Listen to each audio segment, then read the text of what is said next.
हम लोग नाच पर का गीत गाने जा रहे हैं। अगर आप लोग को अच्छा लगे तो लाइक शेयर सब्सक्राइब जरूर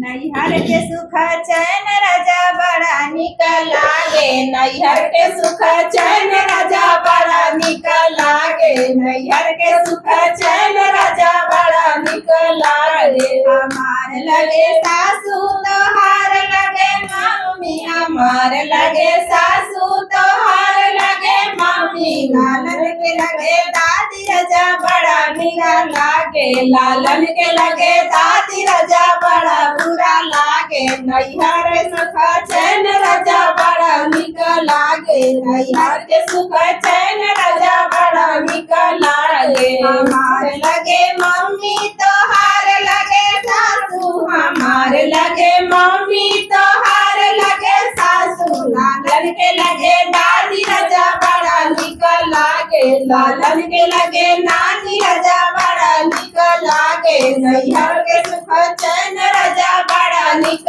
लागे, नैहर के सुख चैन राजा बड़ा निक लागे। हमार लगे जेठनी तोहार लगे भाभी, हमार लगे जेठनी तोहार लगे भाभी, लालन के बड़ी मम्मी राजा बड़ा बुरा लागे, लालन के बड़ी मम्मी राजा बड़ा बुरा लागे। नैहर के सुख चैन राजा बड़ा निक लागे, नैहर के सुख चैन राजा बड़ा निक लागे।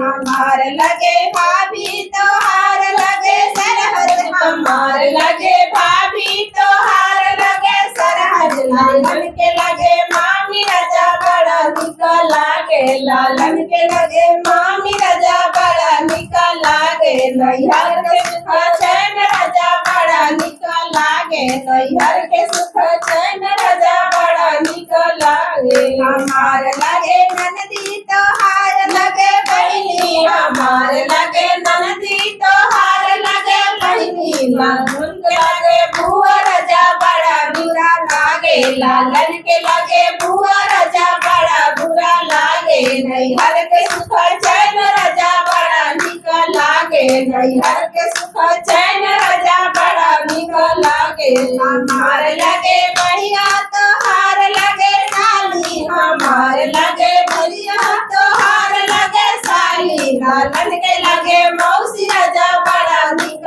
लागे, लालन के लगे मौसी राजा बड़ा निक लागे। नैहर के सुख चैन राजा बड़ा निक लागे, नैहर के सुख चैन राजा बड़ा निक लागे।